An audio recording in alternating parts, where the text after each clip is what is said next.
Olá, olá pessoal, estamos de volta com Memória Capixaba, tratando da história do Espírito Santo, nosso estado, a província, a capitania, desde o Tratado de Tordesilhas, que dividiu a América entre a América Espanhola e a América Portuguesa, o descobrimento do Brasil em 1500, descobrimento, né? A gente tem que encontrar um sinônimo para esse negócio de descobrimento, porque ninguém descobriu nada, né? Mas de qualquer jeito, foi a colonização do solo da terra de Santa Cruz em 1500, a partir dessa data.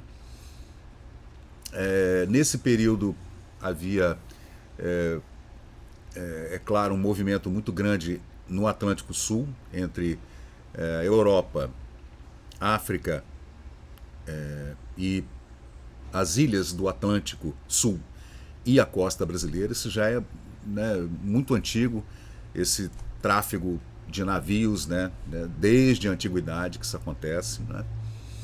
E a Ilha da Trindade, por exemplo, que é uma ilha importante aqui na costa da cidade de Vitória. A ilha pertence a Vitória, né, capital do Espírito Santo, e outras ilhas como Santa Helena, por exemplo, né, ilhas ali do meio do Atlântico, né, ilhas colonizadas, por exemplo, pela Inglaterra, Santa Helena, e pelos ingleses da Ilha da Trindade, depois aquela briga entre piratas e bucaneiros, e ingleses e espanhóis e franceses, de quem ficava por conta da Trindade, que era chamada Ilha da Ascensão, em 1501 ainda, né?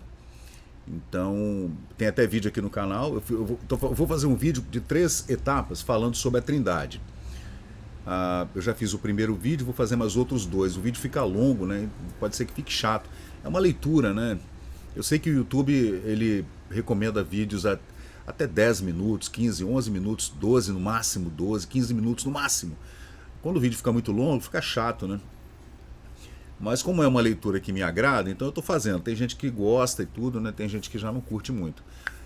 Os vídeos que o pessoal curte mais aqui no canal são vídeos que falam de crime, acidentes, ou acidentes aéreos, acidentes ferroviários, acidentes automobilísticos ou acidentes navais, né? Enchentes, tempestades e terremotos, né? Toda vez que a gente fala de crime, aí os vídeos dão muito acesso. Já os vídeos históricos assim não dão muito, não geram muito interesse, né? Por isso que o canal cresce devagar, mas cresce paulatinamente. Então eu vou levando o canal dessa forma e faço de forma paralela o Observador, que é dentro do Memória Capixaba, seria o jornal Memória, né? Para a gente tratar de assuntos do dia a dia, né? Do que está acontecendo hoje. Então, de vez em quando eu faço um vídeo para falar dos assuntos do dia a dia do Brasil e do mundo, né?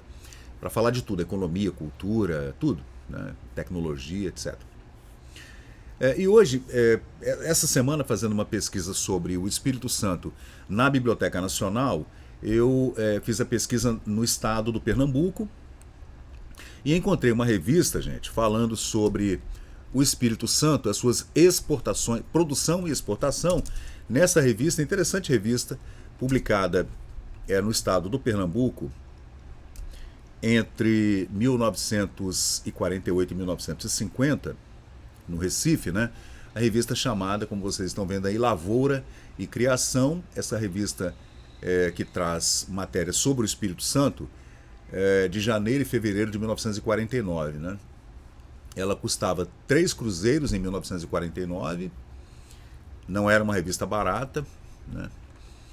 E o Brasil teve muitas publicações interessantes assim, né, gente? As icônicas a gente conhece, né? Que é Tico Tico, a Revista Ilustrada, o Cruzeiro, né? Que é a revista muito antiga, a Manchete também, né?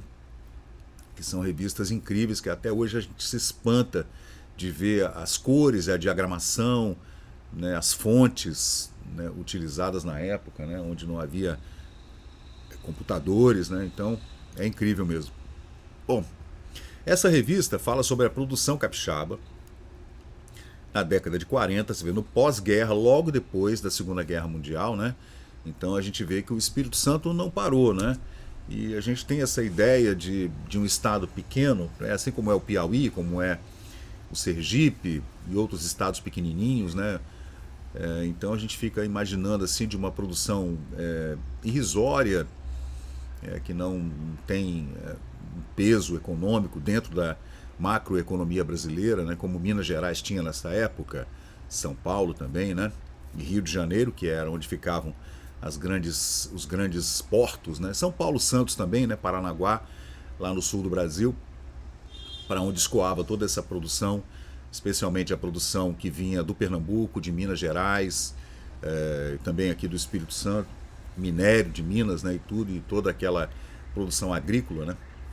E nessa época a gente vê também, claro, a produção, a extração das areias monazíticas do Espírito Santo e também o mármore, né?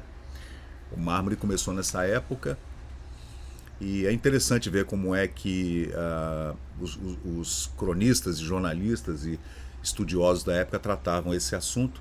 Essa revista, então, é uma síntese mensal da economia brasileira, da revista Lavoura e Criação de 1949 no estado do Pernambuco,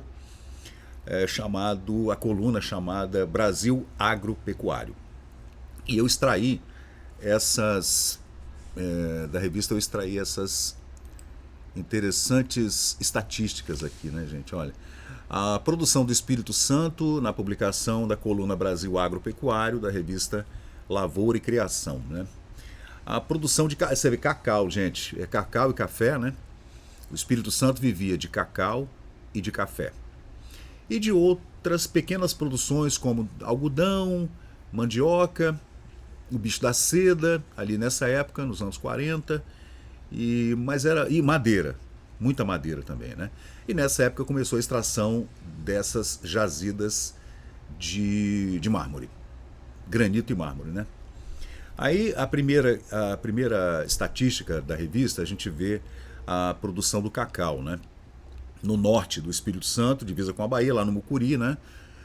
Aí a gente ouve falar, né, nas grandes plantações de cacau, da extração, da secagem e tudo, que era feito pelos escravos, né? E nessa época, exportado para a Europa. O cacau, ele sofria também muito com a tal vassoura da bruxa, que era uma peste terrível, como o café também sofria, né? E o cacau produzido no estado do Espírito Santo encontra mercado em diversos países. Aí a gente vê a estatística de para onde ia esse cacau, né? Em 1947, a produção atingiu 27 mil sacas de cacau, totalizando 1,5 tonelada no valor de 16 milhões de cruzeiros. Nessa época era o Cruzeiro Velho, né? O cruzeiro lá da era Vargas. Os principais países importadores desse cacau capixaba, segundo o Serviço de Economia Rural do Ministério da Agricultura, foram Estados Unidos, Argentina, Uruguai, Chile, Palestina e Paraguai. Vai vendo. Estados Unidos importaram do Brasil quase 1 tonelada, Argentina 240 mil quilos, Uruguai 150 mil quilos, o Chile 130 mil quilos, a Palestina 50 mil quilos de cacau e o Paraguai 6 mil quilos de cacau. A lavoura cacaueira do estado do Espírito Santo garante emprego a milhares de agricultores e trabalhadores rurais. Aí o ferro-gusa e também o cimento. O cimento, gente. O cimento é importante, que nós tínhamos aqui a Fazenda Santa Bárbara, a usina Santa Bárbara, em Cachoeiro de Itapemirim, que era importantíssima fábrica de cimento, que havia muita demanda para a construção, né? E o cimento capixaba também era importante nessa época, né?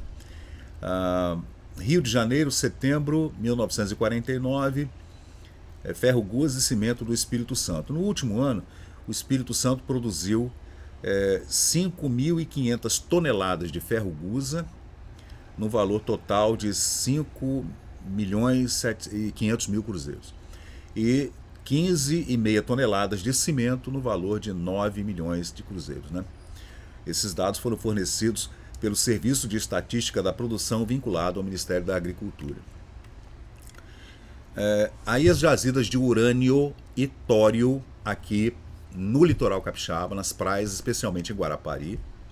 Lembrando que essas jazidas, gente, elas são gigantescas, são jazidas que vêm por todo o litoral capixaba, aqui em Cambori também, em Jacaraípe, né? Tanto no sul quanto no norte havia enormes jazidas subterrâneas e de areias pretas, né? Monazíticas.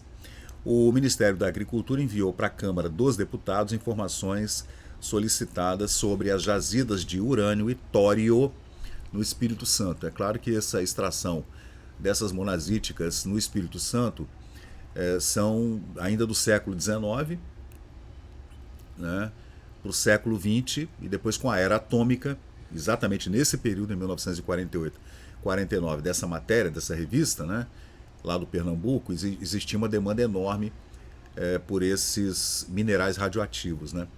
O relatório da inspeção conduzida por engenheiros do Departamento Nacional da Produção Mineral foi anexado ao documento enviado à Câmara dos Deputados, né? Mas não fala da extração e também não fala da quantidade de... Sei que o pessoal roubavam, né? Roubavam essa areia, o Espírito Santo não recebia nada, era por intermédio de algumas empresas privadas ligadas ao governo do estado na época. Aí existem várias histórias diferentes, denúncias de deputados estaduais e federais, senadores da República no Rio de Janeiro, do governo Lindenberg, depois do governo Jones dos Santos Neves, que eram famílias que detinham essas concessões de extração das monazitas de Guarapari. Uma confusão, gente. Aqui no canal já tem vários vídeos falando sobre essas denúncias, né? De gente que enriqueceu, gente que ganhou milhões e milhões de dólares, milhares e milhões de dólares por conta dessas extrações fraudulentas dessas areias em que o Espírito Santo não ficava com... Os cofres públicos na época não ficavam com nada. Era uma visão meio socialista, digamos, né? De que o Estado tem que ficar com alguma coisa, a sua parte, a parte do leão, digamos assim, né? Mas é claro, tem que haver uma fiscalização de como essas areias são retiradas, né? Como é que é feita a extração, quem são os trabalhadores que estão na lida dessa extração dessas areias e tudo. Tem que haver uma fiscalização, não pode ser também assim, né? De qualquer jeito. Mas nesse relatório da revista não há essa informação. E o mármore, né? O mármore branco produzido no Espírito Santo assemelha-se ao tipo Carrara. Mentira! Mentira, não é não. Aí é uma coisa muito ufana desse texto aí. Não tem nada a ver com Carrara, mas o Carrara italiano, lá do Império Romano, né? O antigo mármore usado pelos imperadores romanos, né? Outros locais no Brasil também produzem mármore branco de alta qualidade, como São Gabriel, no Rio Grande do Sul, e Bodoquena, no Mato Grosso. Né? Essas informações, gente, são todas informações do Ministério da Agricultura. Né? E é só um texto rápido aqui para trazer para vocês essas informações aqui da revista Lavoura e Criação, só para a gente ter uma ideia de como era essa produção do Espírito Santo nos anos logo depois da Segunda Guerra Mundial, né? E quanto que o Espírito Santo arrecadava com essas exportações e quais eram os principais países que compravam do governo do Espírito Santo, dos produtores do Espírito Santo, esses insumos, né? Como mármore, granito, cacau, café, ferro-gusa, madeiras e hortifruti, né? Ovos e toda a produção aqui do Espírito Santo, de norte a sul do estado. Então valeu, gente. Esse é um vídeo curto aqui do canal, só para falar dessa curiosidade, né? E a gente volta a qualquer momento com mais vídeos aqui no canal falando sobre a história do Espírito Santo. Valeu, pessoal. Até logo. E chegamos ao final de mais um vídeo aqui do Memória Capixaba. E se você curtiu o conteúdo, por favor, deixe seu like, compartilhe aqui o nosso canal e inscreva-se para mais novidades. Até a próxima e muito obrigado por participar aqui do Memória Capixaba.